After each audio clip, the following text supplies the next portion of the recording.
Hi everybody and welcome to A Better You, your one-stop shop for everything self-improvement, self-discovery and self-care. I'm Emily and today I'm going to walk you through how I learned Turkish. Now, I am going to take you through how I currently refresh my Turkish every day and study Turkish every day, as this was a viewer request specifically. However, I'm very conscious that my Turkish has come quite far in the past year and a half or 2 years, and so it potentially isn't that useful a study technique for newer learners. So what I am going to do today is going to walk you through how I started learning Turkish at a beginner level and the best resources for that, how I moved into that immediate stage and how I overcame that struggle towards the upper end of intermediate as well, and how I've continued to learn and to get myself into an advanced Turkish state. When I first started learning Turkish, I started out with Mondly, which is a fairly basic app that you can see now that has loads of different topics that you can study phrases for, study words for, that gives you these nice, neatly packaged day lessons that you can see that I haven't done in a fair while, but I used to use back when I was a beginner very routinely, as you can see. These are really good for just building up your vocabulary and building up a knowledge of grammar without specifically practicing on the grammar rules. From that point, I start to make myself a notebook, and that notebook usually includes some kind of grammar rules, the basic personal pronouns, for example, any kind of suffixes. And then beyond that, I then will write out basic vocabulary again. So things like verbs, adjectives, nouns.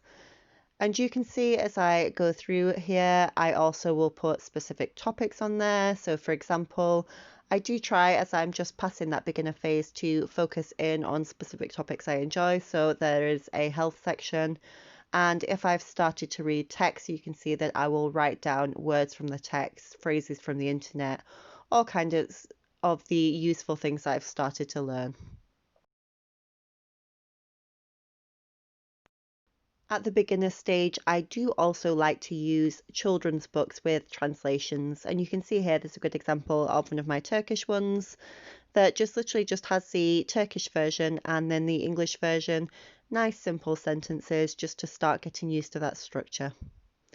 And I'll also look at YouTube, and you can see my resources list here.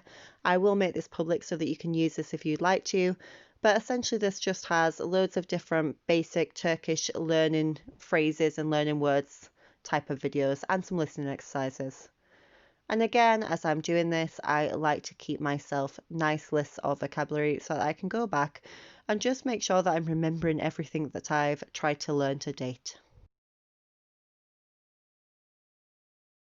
Around the probably mid-intermediate stage, I like to move on to basic graded readers. And you can see here there is a lovely one from Ollie Richards, which essentially just has nice short stories with short chapters in Turkish that you can really start to read, but start to read in a very easy way. And what it has there as well is some of the key vocabulary that you're reading. It just makes it really easy to learn words. It has basic quizzes at the end so you can test yourself. Very useful.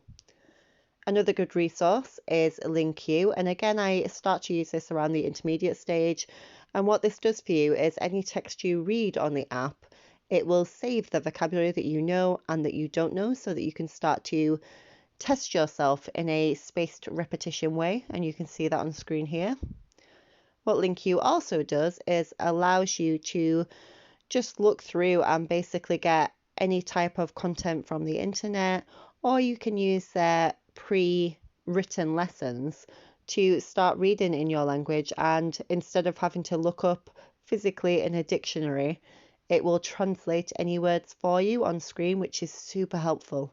And you can see here I've imported loads of different imports onto the LingQ app, and all you do is pop into a lesson, and in yellow it will do the words that you don't know, and in blue the words that you have yet to say whether you know them or not.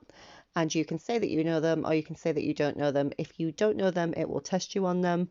if you do know them, you can start to see how many words you actually know in that language, which I'm quite target based, and it's a really fantastic motivational tool. Again, around the intermediate stage, though I start to use these differently as I get more advanced, I like to use Netflix, and they usually have different films in your target language. For Turkey, there's loads of them. The Protector is absolutely fantastic. But you can see her on screen. There is loads of different ones. The Gift I would highly recommend. I've heard good things about Resurrection, but I've not watched it yet. But when I'm first starting to learn the language, or when I'm intermediate, probably more so, then I will watch it with subtitles on. As I get more advanced in the language, I will take those subtitles off so that I'm getting used to really absorbing the language without that translation help.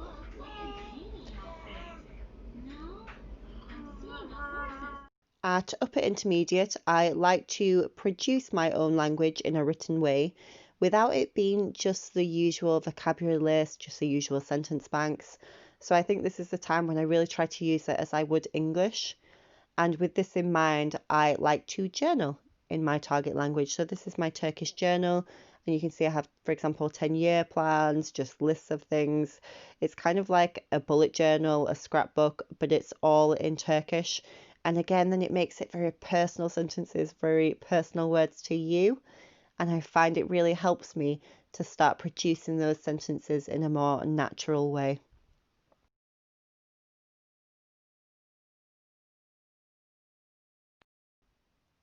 I also find with this particular method, it's a really fantastic record of you learning the language. And if it is a country that you love to visit as well, which is why you're learning the language, then this is a fantastic way to scrapbook as well. Once I'm at a probably beginning advanced stage, I start to read just general target text without them being graded readers. I like to start with kind of older children, early teen books, and you can see here Matilda I have as a great example. When I first started doing this, you can see I'd started to actually translate them on the book, but I found over time that this really slows me down. I don't enjoy reading as much when I do this, and so I've just stopped doing this. Now, there are certain books that are more complex, and this one was a great example of that, that if I don't do that, I think I would lose my way.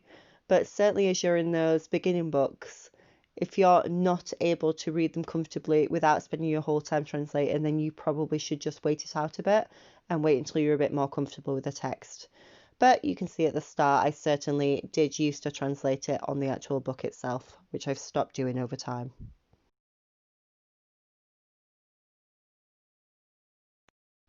Where I am now, my study routine, I'm not sure you'd call it a study routine anymore, but it's a way to keep my Turkish fresh and it's a way to learn new vocabulary as I go.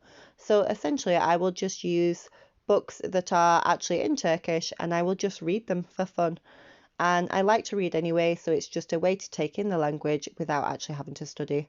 In the same way, I will watch films and I will also just watch YouTube. So I found some fantastic YouTubers who speak in Turkish in their channel, and I just watch those for pleasure. So I have a Turkish listening list that is my list of videos that I haven't watched yet that I want to watch.